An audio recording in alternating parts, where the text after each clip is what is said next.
Peppa Pig Land in Florida is an absolute delight. We did 5 parks in 1 week, and this was by far our favorite. It's laid out very easily. You can get around it without a lot of transportation. In fact, it's kind of on the small side, and I mean that in the best way.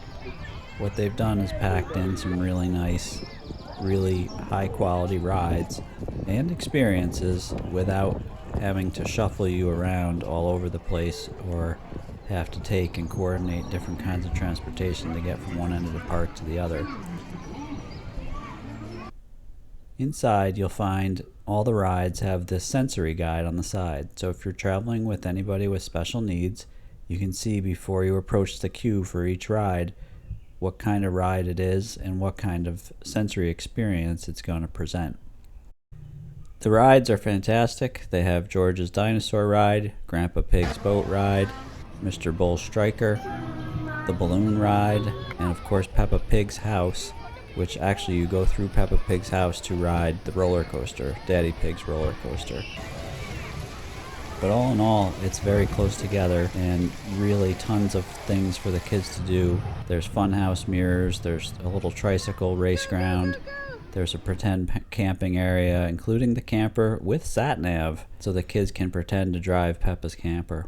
The splash pad is not a water park, but it's also way more than a splash pad.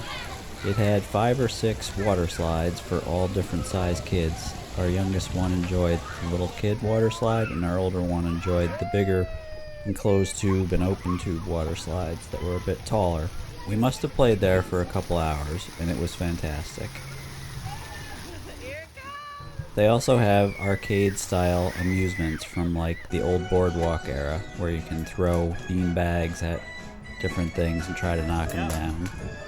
It's very pleasant to walk around here. There's not music being piped in from every corner. Instead, it's just the sound of chirping birds. On the subjects of cost, it was way more expensive than a day at Walt Disney World. I'm not sure how it compares to Universal, but I can tell you that the prices for the gate admission far exceeded anything we've ever paid or would have paid for Walt Disney World, as well as I thought the price of the food was slightly higher than what we were paying at Walt Disney World on the same trip. But those are small criticisms for a place that brought us so much enjoyment and so much happiness to my kids. They really enjoyed it. And like I said at the beginning, this is their favorite park in Florida. So that's very high marks from 2 kids who this park is built for. And I can say it as an adult, it is a very relaxing and enjoyable place to be with your kids. Again, thanks for watching, and thanks most of all for commenting.